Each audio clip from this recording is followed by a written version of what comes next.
بسم اللہ الرحمن الرحیم۔ السلام علیکم۔ سنانے والے نے انہیں بتایا کہ ابھی وہ سب کو یہی بات بتاتا ہے کہ سلطان ایوبی رحمۃ اللہ علیہ اور اس کی فوج میں فرعونوں والی خصلتیں پیدا ہو گئی تھیں اور شکست کی وجہ یہی ہے، اور وہ یہ بھی بتاتا ہے کہ نہ خود فوج میں بھرتی ہونا، نہ کسی کو ہونے دینا، ورنہ نقصان اٹھاؤ گے، کیونکہ گناہوں کی سزا کا ابھی وقت پورا نہیں ہوا، اور یہ بھی کہ 2-3 ماہ کا چلہ کر رہا ہے۔ اس کے بعد وہ بتائے گا کہ مصر والوں کے گناہ بخشے گئے ہیں یا نہیں۔ یہ آدمی مسجد سے نکل کر گاؤں سے باہر کو چل پڑا۔ علی بن سفیان کا جاسوس اس کے پیچھے گیا اور اس سے پوچھا کہ وہ اس عالم سے کس طرح مل سکتا ہے۔ اس نے اپنا مدعا یوں بیان کیا کہ میں فوج میں ہوں، تمہاری باتیں سن کر میرے دل میں یہ ڈر پیدا ہو گیا ہے کہ اپنی فوج کے گناہوں کی سزا مجھے بھی ملے گی۔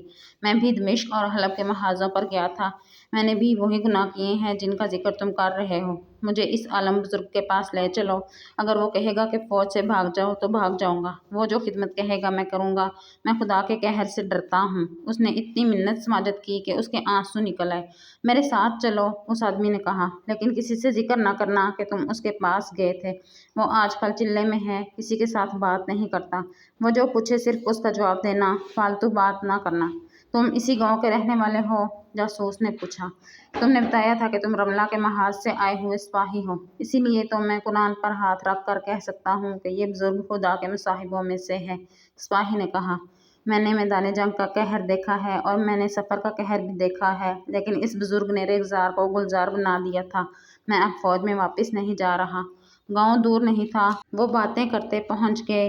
رات گہری ہو چکی تھی۔ سپاہی نے جاسوس کو اندھیرے میں کھڑا رہنے کا کہا اور اس مکان میں چلا گیا جہاں سیاہ ریش سفید پوش رہتا تھا۔ تھوڑی دیر بعد واپس آیا۔ سپاہی نے کہا کہ وہ پیچھے والے دروازے سے اندر چلا جائے۔ وہ خود اس کے آگے آگے چل پڑا اور دونوں دروازے میں داخل ہو گئے۔ ڈیوڑی سے گزر کر صحن سے گزرے اور ایک کمرے میں داخل ہو گئے۔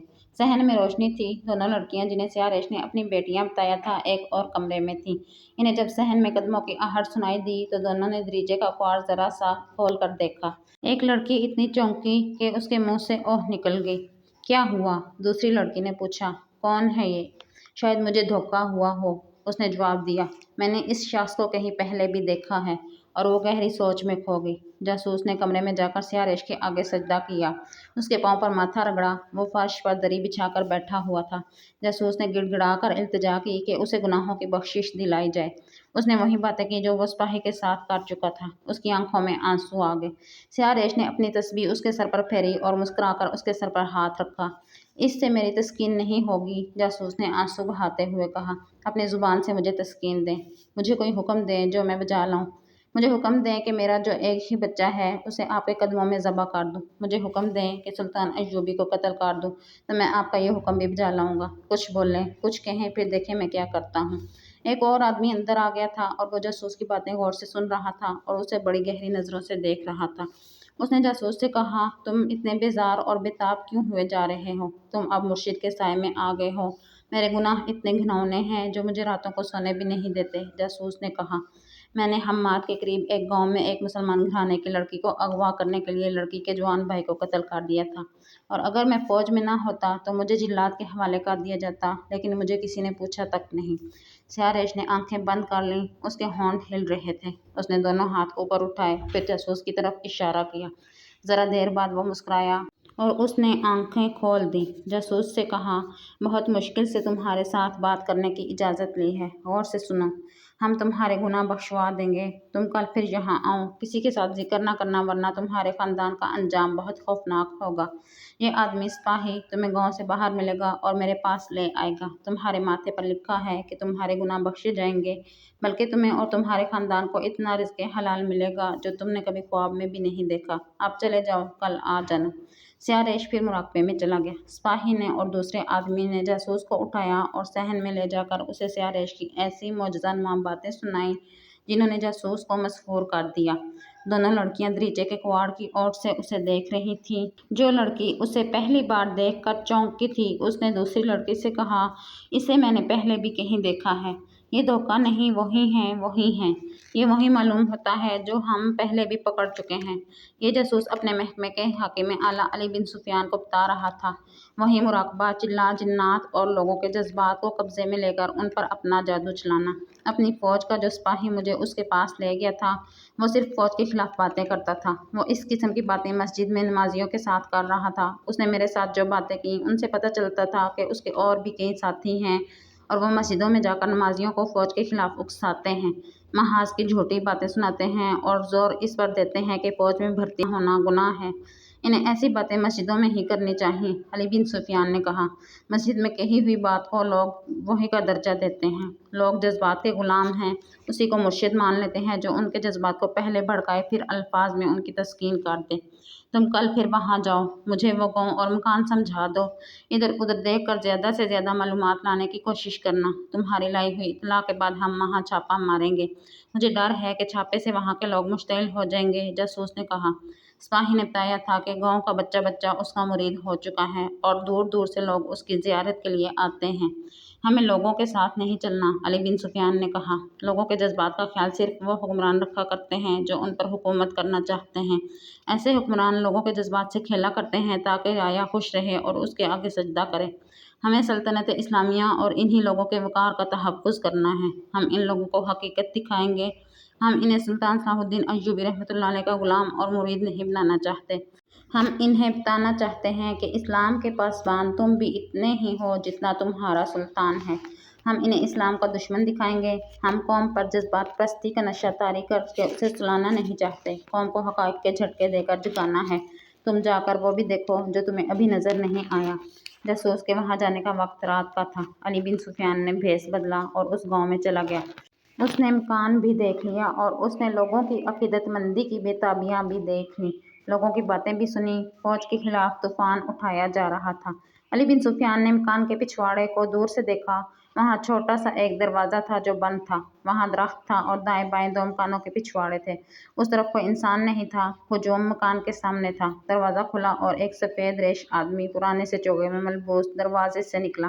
علی بن سفیان اوٹ میں ہو گیا۔ اس نے کھلے ہوئے دروازے میں ایک خوبصورت اور جوان لڑکی کو کھڑے دیکھا۔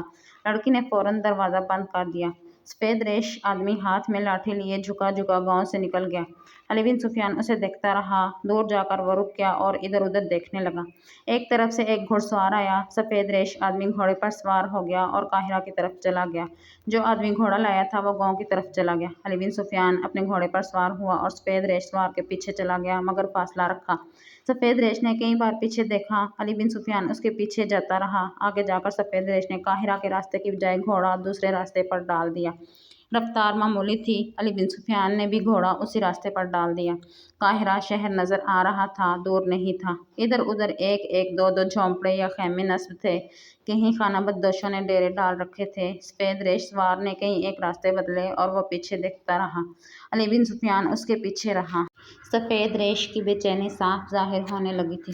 آخر اس نے قاہرہ کا رخ کر لیا اور گھوڑے کی رفتار ذرا تیز کر لی۔ علی بن سفیان نے بھی باغوں کو جھٹکا دیا۔ ہلکی سی ایڑ لگائی اور گھوڑے کی چال بدل کر تیز ہو گئی۔ فاصلہ 15-20 قدم رہ گیا۔ وہ اب شہر میں تقریباً داخل ہو چکے تھے۔ سفید ریش سوار نے گھوڑا روک لیا اور علی بن سفیان کے راستے میں ہو گیا۔ علی بن سفیان نے بھی گھوڑا اس کے قریب جا کر روکا۔ تم کوئی رہزن معلوم ہوتے ہو، سفید ریش نے کہا اور خنجر نکال لیا۔ بولا، میرا پیچھا کیوں کر رہے ہو؟ علی بن سفیان نے دیکھا کہ اس کی سفید داڑھی سے اس کی عمر 70 برس سے اوپر لگتی تھی مگر چہرہ، آنکھیں اور دانت بتاتے تھے کہ 40 سے بہت کم ہے۔ علی بن سفیان بھی بہروپ میں تھا۔ اس نے اپنے کمر بند سے 100 گز لمبی تلوار لٹکا رکھی تھی جو اس کے چوغے میں چھپی ہوئی تھی۔ اس نے بجلی چمکنے جیسی پھرتی سے تلوار نکال لی۔ داڑھی اتار دو، اس نے سفید ریش کے پہلو میں تلوار رکھ کر کہا، اور میرے آگے آگے چل پڑو۔ سفید ریش کی آنکھیں ٹھہر گئیں۔ علی بن سفیان نے تلوار کی نوک اس کی کمپٹی پر رکھی، داڑھی الجھائی اور جھٹکا دیا۔ وہاں سے داڑھی چہرے سے الگ ہو گئی۔ آدھا چہرہ ننگا ہو گیا۔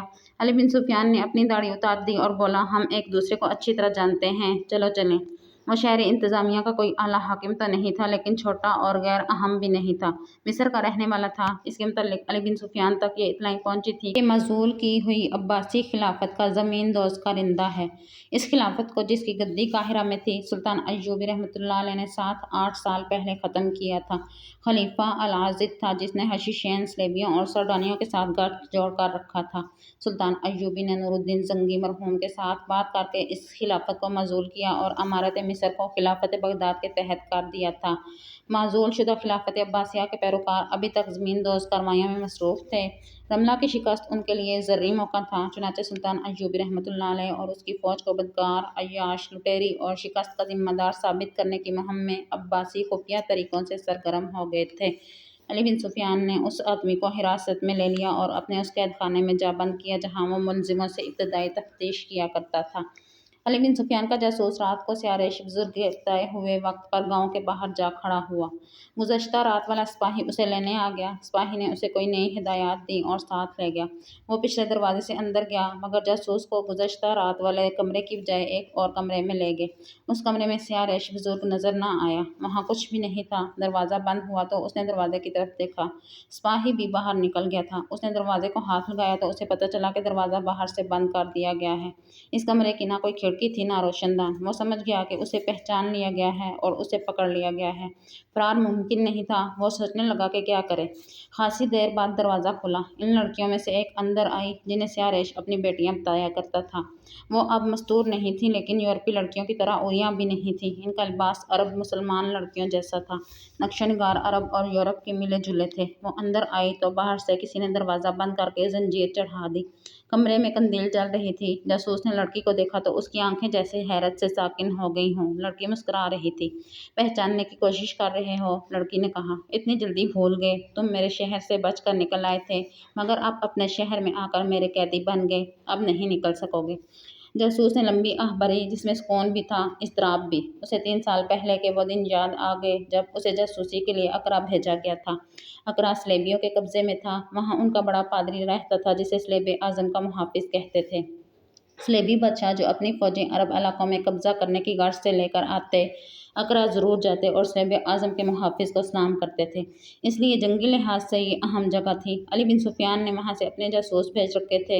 انہوں نے عیسائیوں کے بہروپ میں وہاں ایک خفیہ اڈہ بھی قائم کر رکھا تھا۔ ان میں سے 3-4 پکڑے گئے اور 2 شہید ہو گئے تو وہاں کے زمین دوز کمانڈر نے مزید جاسوس مانگے تھے۔ ان میں سے ایک اسے بھی بھیجا گیا تھا جو اب مصر میں ایک کمرے میں بند تھا۔ اس کا رنگ اچھا، قد بہت اور زیادہ اچھا اور چہرہ دلکش تھا۔ دماغی لحاظ سے وہ تیز اور ہوشیار تھا۔ وہ گھوڑے کی سواری کا اتنا ماہر تھا کہ فوجی نمائشوں اور میلوں میں حیران کر دینے والے کرتب دکھایا کرتا تھا۔ اداکاری میں بھی مہارت رکھتا تھا۔